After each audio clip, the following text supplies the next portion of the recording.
की भाषा में अगर बात करें तो डीएनए टेस्ट से किस तरह से एक जेनेटिक पेरेंट का पता लग सकता है? देखिए, डीएनए का फुल फॉर्म होता है डीऑक्सी न्यूक्लिक एसिड, और ये हर एक इंडिविजुअल पर्सन के जो सबसे छोटी सेल होती है उस सेल में ये प्रेजेंट होता है। और इस सेल में एक कैपेसिटी होती है, natural capacity to produce another similar cell. उसमें ये मैसेज होता है, उसमें टाइम कंट्रोल होता है रिप्रोडक्शन करने के लिए।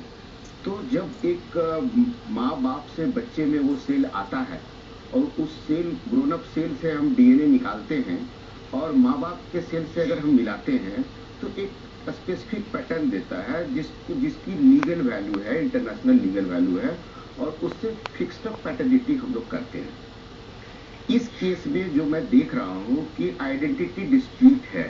एक जो आतंकवादी सो कॉल्ड जिंदा पकड़ा गया है और बाकी 9-10 की जो डेथ हो चुकी है। तो इंटरनेशनल प्रोटोकॉल ऑफ ऑटोप्सी जो है, पोस्टमार्टम एग्जामिनेशन होता है डेड पर्सन का, अनआइडेंटिफाइड अनक्लेम्ड डेड बॉडीज का, तो उसमें वेरियस बायोलॉजिकल सैंपल्स रखते हैं जो इस केस में, बॉम्बे केस में भी रखा गया, और वो सारे सैंपल शेयर्ड भी हो गए अमेरिकन एजेंसी से।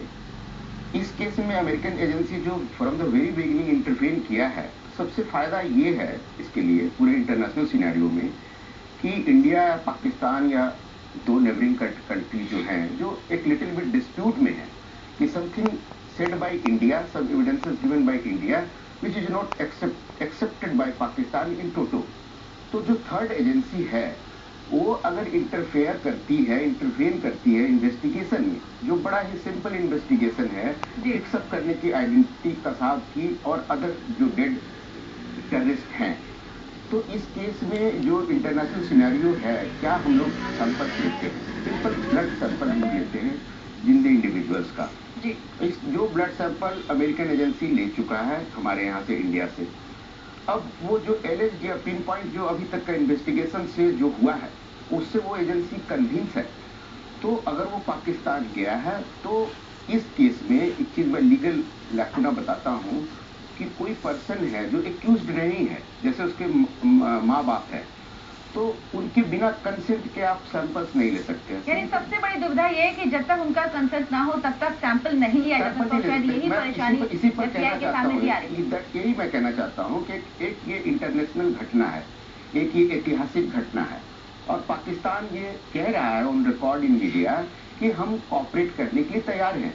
तो वो इंडिया से कॉपरेट करे ना करे ये अलग इशू है, लेकिन अमेरिकन एजेंसी एक इंडिपेंडेंट थर्ड एडवांस कंट्री की एजेंसी है और वो ये नहीं कह रही है कि वो उनके माँ बाप हैं।